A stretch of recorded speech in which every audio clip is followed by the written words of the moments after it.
rising sun over the river Indus seems to defy the soft mist spread as a blanket, not to disturb the sleeping splendor of the past.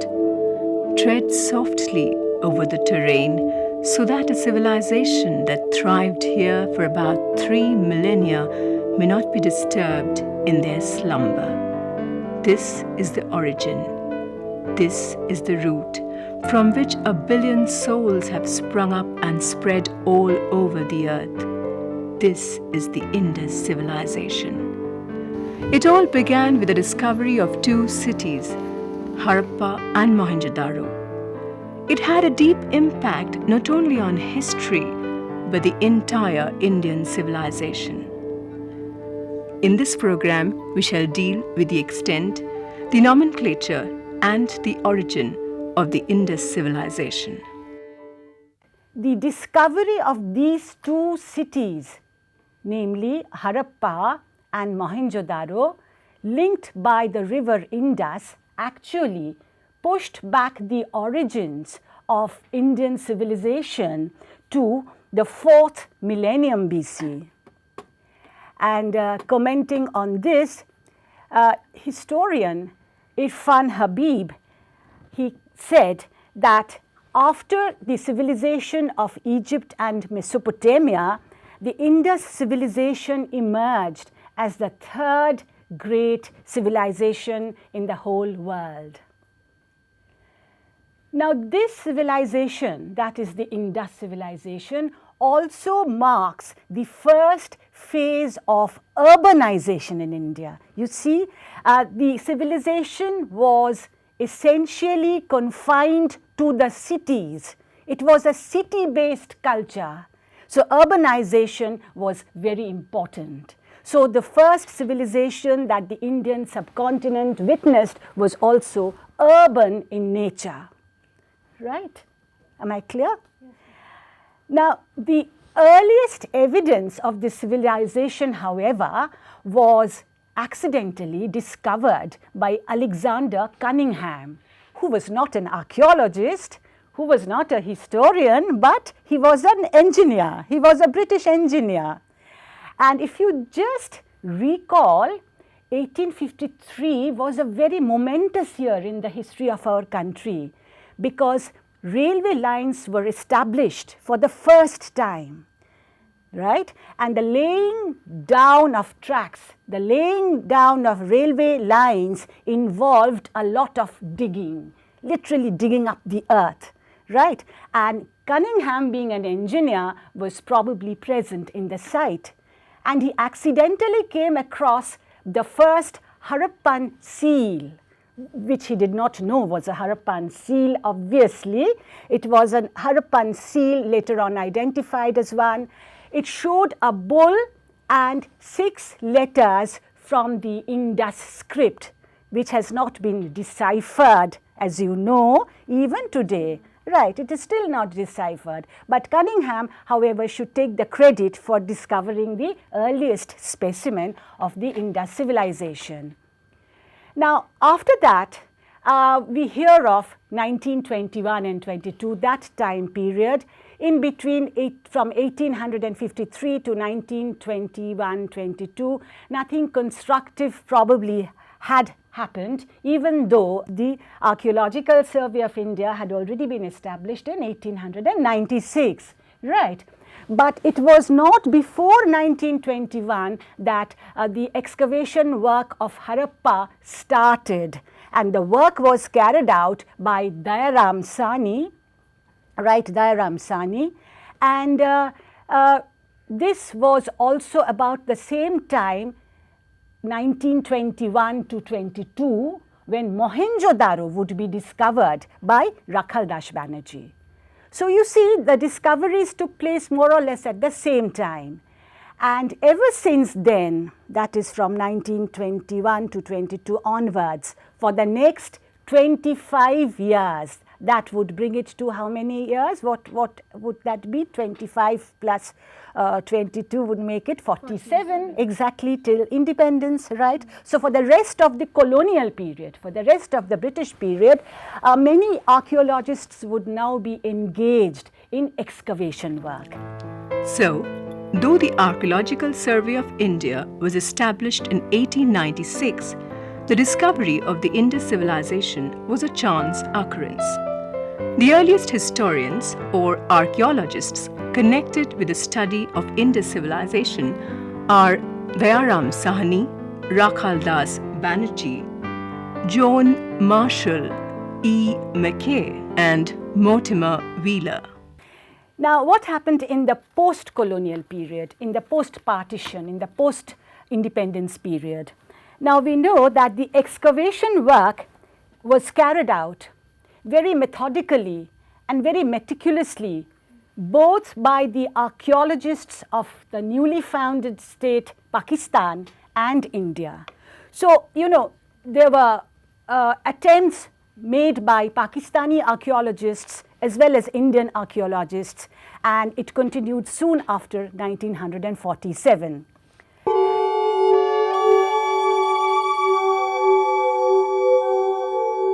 Now, if you see the map, the excavation work carried out, and you just see the map and you will find that Kot DG to east of Mohenjo-daro and Amri in the Dadu district on the lower Indus were discovered in the year 1958. In India, excavations were carried out in the regions of Haryana, Rajasthan and Gujarat. Lothal, believed to be a major seaport in Gujarat, was discovered in 1954. Another 160 kilometers to the south, Malavan, located close to Surat, was also identified as an Indus site. These were indeed significant findings. Next, we come to a very important region, Dholavira, which is the latest discovery. Dholavira, located on Khadira Bait, an island in the great Rann of Kutch in Gujarat. It was discovered between 1989 to 1990. So it is the most recent excavation work that started in 1989 to 1990. Excavations made in Kalibangan in North Rajasthan, 200 miles west of Delhi, testified to the spread of civilization in the east. Close to Kalibangan again you will see two important places. One is Banawali and Rakhi Garhi. And these are two important sites on the river Indus. However, Alamgirpur in the Meerut district, in the center of Ganges-Yamuna Doab, is considered to mark the farthest extension of the Indus culture to the east. Ma'am, will you kindly repeat that? I will repeat, yes. I said that Alamgirpur in the Meerut district, in the center of Ganga Yamuna Doab, is considered to mark the farthest extension of the Indus culture to the east. In the north, in the region of Punjab, there is Rupar in the foothills of the Himalayas, and this is the farthest outpost in India in the north. Similarly, there is another important site called Manda in Jammu and Kashmir.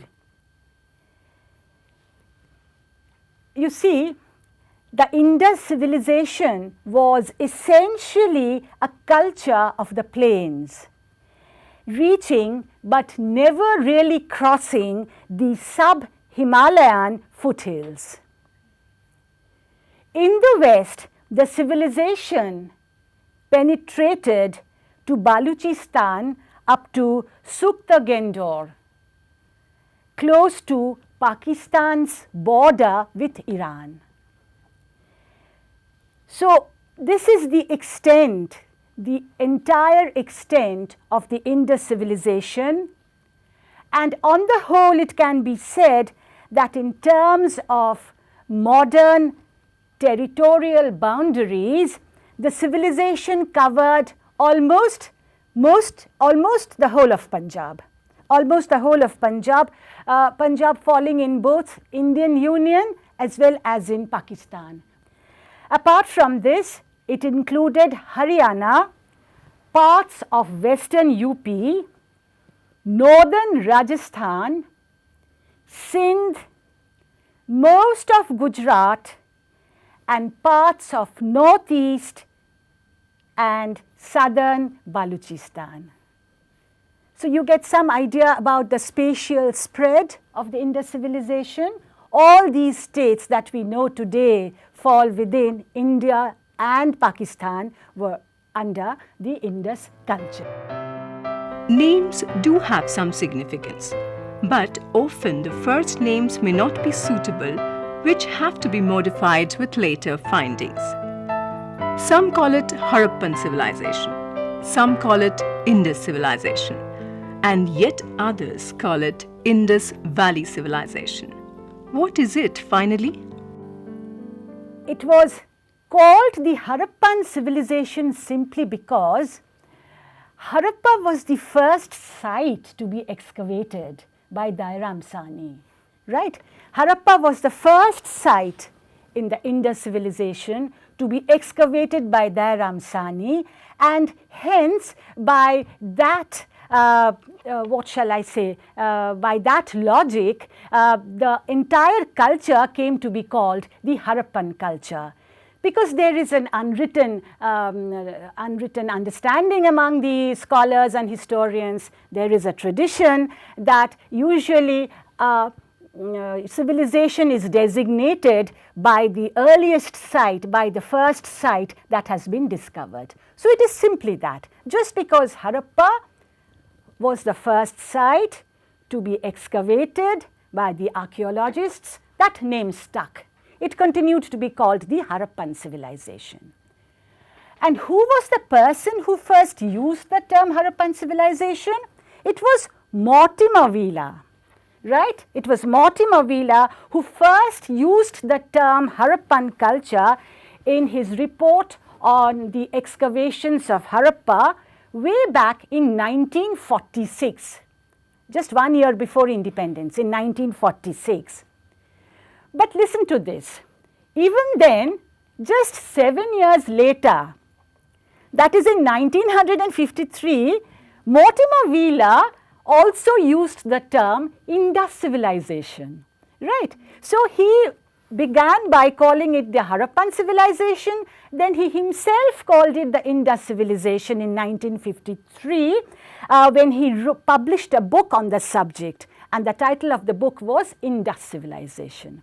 So, you see, nothing was yet fixed then, right, as it is now also. And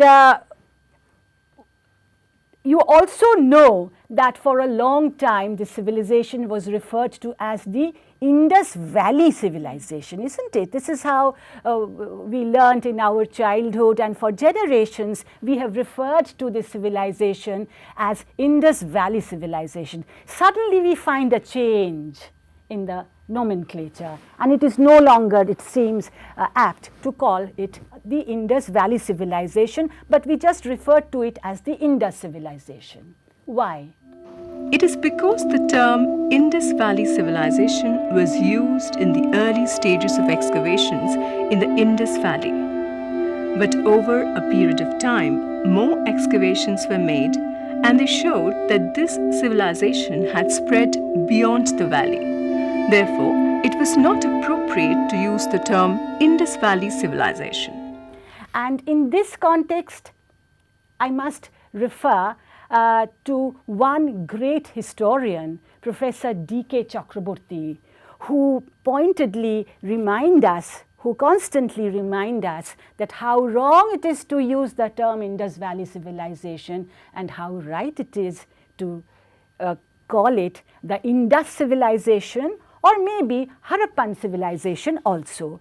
Harappan Civilization is favoured by D.K. Chakraborty. He feels that it is geographically a non-committal term and probably the most correct term to use. He also says that. But only out of, what shall I say, a deference to its long usage, the term Indus Civilization can also be used, right?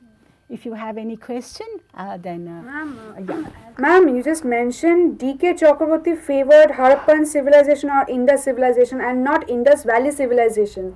So why specifically Harappan? Why not Mohenjo-daro then? Yes, that's a very valid point you have raised, Navanita. The thing is, you see, I said that Harappa was the first site to be discovered, right? It was the first site to be discovered, and because of that, the civilization came to be known after its name, the Harappan civilization. That was a tradition to call a civilization by the first site that is discovered. And Mohenjo-daro was discovered soon afterwards, but chronologically it came a little later. So that is why probably it was not called Mohenjo-daro civilization, but Harappa civilization. Historians are divided regarding the genesis of this Indus civilization. Some claim that it is indigenously originated. Others say it is a colony of some other civilizations. Can we come to any definite conclusions? Now, historians who, like John Marshall or V. Gordon Childe, Stuart Pigott, you know his very famous book, Prehistoric Civilization, Noni Gopal Mojumdar, they belong to a school who theorize about the indigenous origin of the civilization. They are very categorical in their view, and they state that the civilization originated here in this country, in this soil, right? And in fact, V.D. Gordon Childe wrote that it was specifically Indian, forming the very basis of modern Indian culture. Now, that also opens out another discussion. You can bring in the question of change and continuity, how the Indus civilization is still continuing even in the present times, right? So, that is very important, I think, here. And Noni Gopal Mojumdar also made extensive work in the region of Amri. He made extensive work in the region of Amri in Sindh between 1929 to 1931, in the colonial period, 1929 to 1931, and he came to the conclusion that the pottery that he discovered in Amri had a very distinct style of its own. It had a distinct style of its own, and it should be looked upon as an earlier phase of the Chalcolithic civilization that is represented by Harappa and Mohenjo-daro. Now, on the other hand, we have Mortimer Wheeler, Sir Mortimer Wheeler, who in 1947 thought and wrote that the idea of the civilization of the Indus plain actually came from Mesopotamia. In other words, he thought that the Indus civilization was really an extension of the Mesopotamian civilization, right? It was an extension of the Mesopotamian civilization, and so he was really directly in contradiction to the other historians like Stuart Pigott, Gordon Childe, John Marshall and Noni Gopal Mojumdar. But Mortimer Wheeler also found certain followers. There were other historians who agreed with him, and they were Heine Geldern, who wrote in 1956. Then there was Gordon, 1958. these two historians also became very great supporters of this idea. They began to look upon the cities of Mohenjo-daro and Harappa as colonial cities, right? As colonial towns, as colonial cities. Ma'am, why have the second school of historians referred to the Indus cities as colonial cities? They felt that the architectural designs found in Mohenjo-daro and Harappa showed signs of alien domination. So they detected some, in their own way, detected some foreign influence over the architectural patterns of Mohenjo-daro and Harappa, and they said that there were signs of alien domination, and these two citadels were really colonial towns, right? Colonial towns, and the Indus civilization was really an extension of the Mesopotamian civilization. That was one view. However, in the 1950s and 60s, more excavations were carried out. More data poured in. The entire perspective of Indus civilization changed. These excavations pushed the period of the civilization far back into history. Between 1955 and 1957, a very intensive excavation work was carried out at Kot Diji. You can see it from the map, Kot Diji. And you see a fortified citadel castle was discovered, right? A fortified citadel castle was discovered below the Harappan level of the site. And this work gained further support from another historian whose name is J. M. Casal, C-A-S-A-L, who also wrote between 1959 to 1962, and he lent support to the fact, in fact, Noni Gopal Mojumdar's find of a pre-Indus level, and he identified a transitional period between the early Amri culture and later Indus civilization. Now, Noni Gopal Mojumdar also showed that there was a pre-Indus level in Amri, and in fact, Amri had a very distinct culture of its own, right? Amri pottery had a very distinct culture of its own. And the third excavation, the third major excavation was carried out in Kalibangan.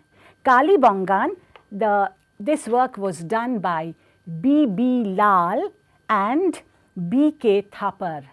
B.B. Lal and B.K. Thapar. And the excavations at Kalibangan also showed similar results. A fortified and pre-Indus settlement was found in the western sector of the site. A fortified and pre-Indus settlement was found in the western sector of the site. So you see, basically the three major excavations that was carried out in the 50s and the 60s at Kot Diji, at Amri, and at Kalibangan pointed to the fact that the Indus culture was of indigenous origin, right? It was of indigenous origin, and the debate was therefore finally resolved in the 1960s in favor of the indigenous theorizers. Due to these findings, it was not only confirmed that the Indus civilization had an indigenous origin, but a new terminology was added. Earlier historians would speak of just three periods: the early, the mature, and late Harappan period. Now they began speaking about a pre-Harappan period. This was essential to describe the findings at Kot Diji, Kalibangan, and other sites. Scholars were becoming aware of an important fact. The Harappan civilization definitely did not have a short duration. It did not have a short duration, right? And the whole process of its germination, maturity, and end. Germination, maturity, and end covered a period of 2,200 years. 2,200 years between 3,500 BC to 1,300 BC. There were three stages of evolution really: the pre-Harappan or the early Harappan. You know, scholars have sometimes used the word, the term early Harappan in place of pre-Harappan also. So, pre-Harappan or early Harappan, followed by the mature Harappan stage, and finally the late Harappan stage. So, in this way we can come to such a conclusion. And archaeologists also discovered another important thing, that the ground for Indus civilization, as you were pointing out, Nabonita, that the ground for Indus civilization was prepared by the early Neolithic and Chalcolithic culture of the 8th and 7th millennium BC.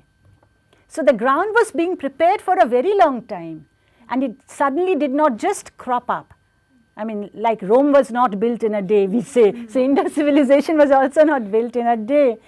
And so, the earlier preceding Chalcolithic culture was regarded by some scholars as the pre-Harappan stage. But at present, this stage is called the early Harappan culture by a number of historians. And this is followed by the mature Harappan stage, when urbanization had reached a fully developed form. That was a mature Harappan stage. And the late Harappan stage would denote the stage of decline. After you reach the peak, then the decline started. So, the late Harappan stage would include the stage of decline. So, in this way one can study the gradual evolution of the Harappan culture. In this program, we dealt with the most ancient civilization of Southeast Asia, the Indus Civilization. This extinct civilization, according to some historians, is perhaps the third major civilization after Egypt and Mesopotamia. In the beginning, it was thought that this civilization existed in the Indus River Valley. But over a period of time, archaeological discoveries pushed its boundaries to Surat in the south, Meerut in the east, Kashmir in the north, and the border of Pakistan and Iran in the west. Therefore, it is now called Indus Civilization rather than Indus Valley Civilization. There were also controversies about its origin in the beginning, but later, due to extensive archaeological excavations, it is proved beyond doubt that these civilizations were indigenous in nature and not colonies of some other civilizations.